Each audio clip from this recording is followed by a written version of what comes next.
दिवसापूर्वी एक प्रकरण झालेलं की गॅस गळतीचं एक महाराष्ट्रात मोठं प्रकरण रॅकेट चालतं, त्यातला एक छोटासा भाग जो मोठा होणार आहे आता त्याला उघडकीस आणण्यामध्ये एक मोठं काम केलेलं आहे ते आपल्या येथील शन्नूताई शेख. तर त्यांचा आज आपण अभिनंदनपर सत्कार ठेवलेला आहे इथं. त्यासाठी आपल्या ऑफिसला आज भेटायला आलेले श्री मच्छिंद्रभाऊ चिंचोळे, अध्यक्ष पश्चिम महाराष्ट्र. तर त्यांचा आपण एक छोटासा सत्कार घेणार आहे आणि ताईला शुभेच्छा.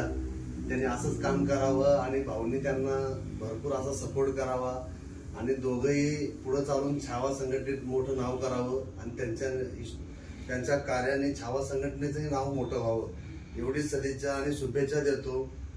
आणि परवीनला शेवटी शुभेच्छा देताना एवढंच सांगेन की तिला चाणक्याची गणेशाची सिद्धी, चाणक्याची बुद्धी, शारदेचं ज्ञान, भीष्माचं वचन आणि रामाची मर्यादा मिळो आणि तिचं काम असंच द्विगुणित व्हावं, तिचं कर्तृत्व नावलौकिक व्हावं एवढी सदिच्छा आणि शुभेच्छा भावाकडनं तिला देतो आणि पुढील वाटचालीस तिला हार्दिक शुभेच्छा देतो.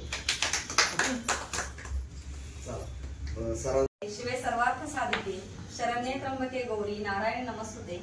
आज आपण सर्वजण शन्नू दीदींनी जो उत्कृष्ट असा पराक्रम केलेला आहे त्यांचा स्वागत सत्कार म्हणून एकत्र जमलेला आहोत. सर्वप्रथम सर्वांना नवरात्री उत्सवाच्या मनपूर्वक शुभेच्छा.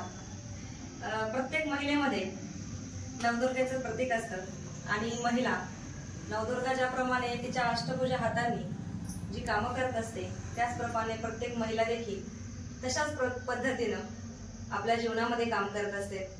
आता शन्नू भाभींनी आपल्याला जे सांगितलं खरं तर त्यांचं ऐकत असताना अंगावर काटा येत होता की त्यांनी एवढा धाडसीपणे जो गॅस लिकेजचा जो रॅकेट त्यांनी पर्दाफाश केला त्याबद्दल खरं तर करावं तेवढं कौतुक त्यांचं कमी आहे.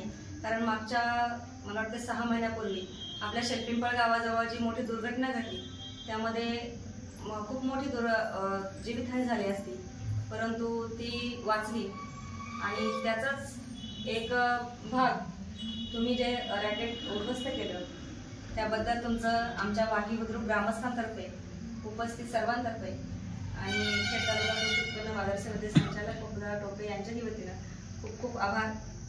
आपण आमच्या कार्यालयामध्ये वेळात वेळ काढून उपस्थित राहिला त्याबद्दल सर्वच मान्यवरांचे खूप खूप धन्यवाद.